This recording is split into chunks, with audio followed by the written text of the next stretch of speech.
பொடி செய்திருக்கிறேன், எள்ளு பொடி. ரொம்ப இந்த எள்ளு பொடி வந்து ரொம்ப டேஸ்ட்டாக இருக்கும். அந்த சாதத்தோட, இட்லியோட, நம்ம தோசை, ஆப்பத்தோட ரொம்பவே டேஸ்ட்டாக இருக்கும். லெமன் சாதம், புளிச்சாதம் இதோட நாங்கள் எப்போதுமே இப்படி தான் சாப்பிடுவோம். ரொம்ப டேஸ்ட்டாக இருக்கும். எல்லாருக்கும் வணக்கம், வெல்கம் டு என்னுடைய சமையல். நாம் இன்றைக்கு டேஸ்டியான எள்ளு பொடி செய்ய போகிறோம். இந்த எள்ளு பொடி சாதத்துக்கும் ரொம்ப டேஸ்ட்டாக இருக்கும். நம்ம இட்லி, தோசை, ஆப்பம் எல்லாத்துக்குமே ரொம்ப சூப்பராக இருக்கும். வாங்க எப்படி செய்யலான்னு பார்ப்போம்.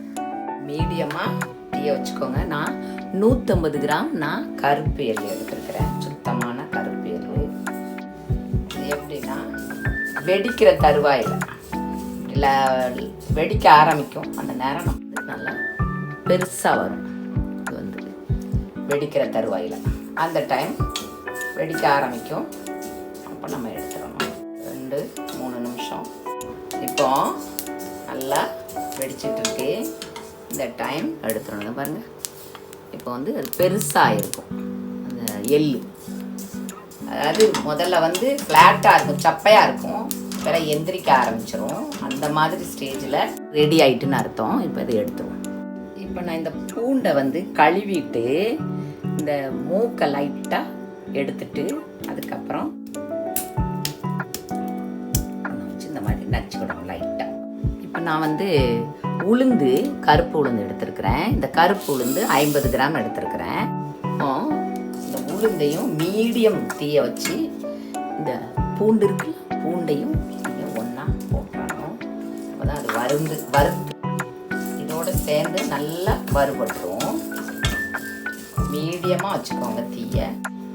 நான் காஞ்ச மிளகாய் எடுத்து வச்சுருக்கிறேன். நீங்கள் காரத்துக்கு தக்கவாறு, இது வந்து நல்லா காரம் உள்ளது, காரத்துக்கு தக்கவாறு நீங்கள் எடுத்துக்கோங்க. புளி நான் ஒரு சின்ன நெல்லிக்காய் அளவுக்கு புளி எடுத்து வச்சுருக்கிறேன். அதாவது இப்படி உதுத்து வச்சுருக்கிறேன். இந்த மாதிரி நீங்கள் இதோடைய போட்டுறணும். போட்டு ஸ்லோவாக எல்லாம் சேர்த்து வறுத்தெடுக்கணும்.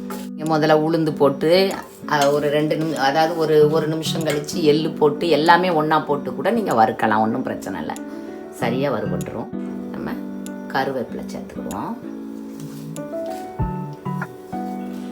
நல்லா கழுவிட்டு நல்லா உணர்த்திட்டு நம்ம அதை நீங்கள் வறுக்கணும். தேவைக்கேற்ப உப்பு நீங்கள் முதலே கூட உப்பு போட்டுக்கிடலாம், போட்டு கூட வறுக்கலாம்.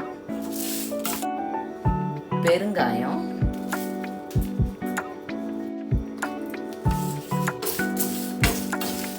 இந்த மாதிரி நல்லா சவுண்டு வரும். நல்லா ஒரு சரசரன்னு அந்த மாதிரி ஸ்டேஜில் நல்லா வறுபட்டுருந்து அர்த்தம். ஸ்லோவாக வச்சுக்கோங்க அடுப்பை. இப்போ சுவிட்ச் ஆஃப் பண்ணிடுவோம். இதோட நம்ம கலந்துடுவோம். நல்லா ஆறின பின்ன அரைச்சி எடுத்துக்கிடுவோம்.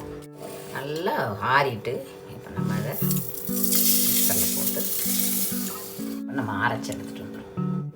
இந்த மாதிரி திருப்பியும் ஒரு தடவை அரைச்சிக்கிடுவோம். இப்போ இதில் கொஞ்சம் உப்பும் கம்மியாக இருக்குது.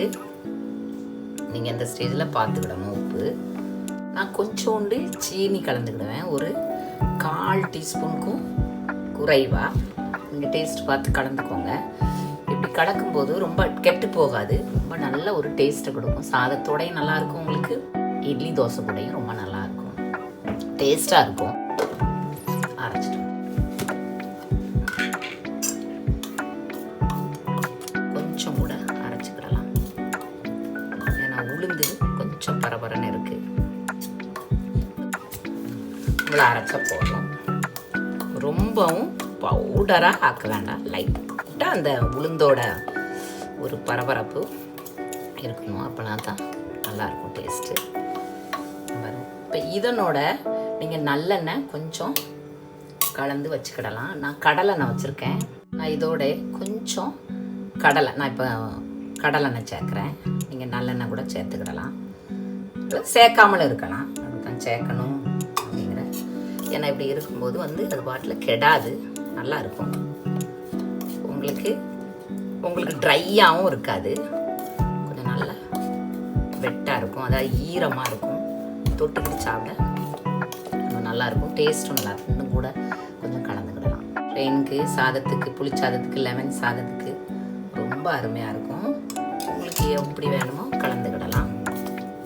கலக்காமலும் நீங்கள் இருக்கலாம், ஒன்றும் பிரச்சனை இல்லை. இப்படி கலக்கும்போது உங்களுக்கு அப்படி லைட்டாக சூடு பண்ணணும் எண்ணெயை அப்படின்னா சூடு பண்ணிக்கலாம். நான் சூடெல்லாம் பண்ண மாட்டேன், அப்படி தான் ஊற்றுவேன். நல்லாயிருக்கும், கெட்டு போகாமல். பாருங்க எப்படி இருக்குன்னு. இதே நீங்கள் தண்ணி ஊற்றி அரைச்சிங்கன்னா அது துவையல். சாதத்தோடு நீங்கள் நெய் கலந்து கூட சாப்பிடலாம். நல்ல சத்தும் கூட, டேஸ்ட்டாகவும் இருக்கும். இது வரைக்கும் பார்த்ததுக்கு ரொம்ப ரொம்ப நன்றி. ப்ளீஸ் சப்ஸ்கிரைப் பண்ணுங்கள். தேங்க்யூ ஸோ மச் ஃபார் வாட்சிங். தேங்க்யூ.